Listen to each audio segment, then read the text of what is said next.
what God cannot do does not exist. My name is Caroline. I'm recording this testimony from Uganda.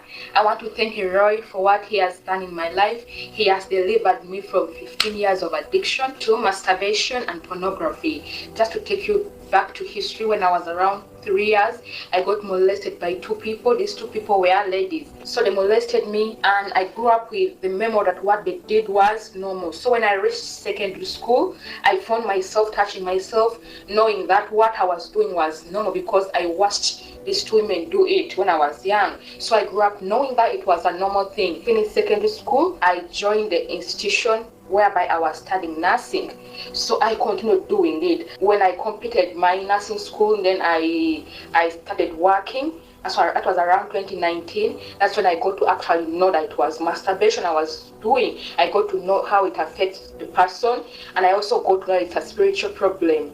Then when I got to know all this, I began putting more efforts in trying to stop it. But the more effort I will put in stopping it, the more it will increase. And then also that I now joined pornography. I also began watching pornography.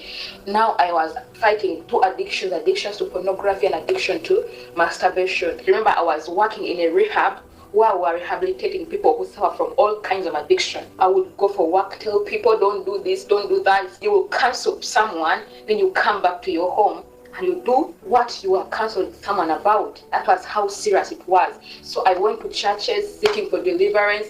The more I would go seeking for deliverance, the more it will increase. I discovered Nsppd earlier on, but I wasn't following because I was traumatized with pastors, so I wasn't following it. Then around June this year, that's when I also joined again. I became serious. I did the 14 days of fasting, media fast, and I was still on the altar of fire. I was fasting during the media. Then Papa kept on declaring on the altar of fire, every spirit of addiction be broken. Mercy that breaks addiction. Mercy that breaks addiction. Let it be put out right now. And then like that, I discovered that actually the urge was no longer there. That was now in August. I actually remember that the urge was no longer there.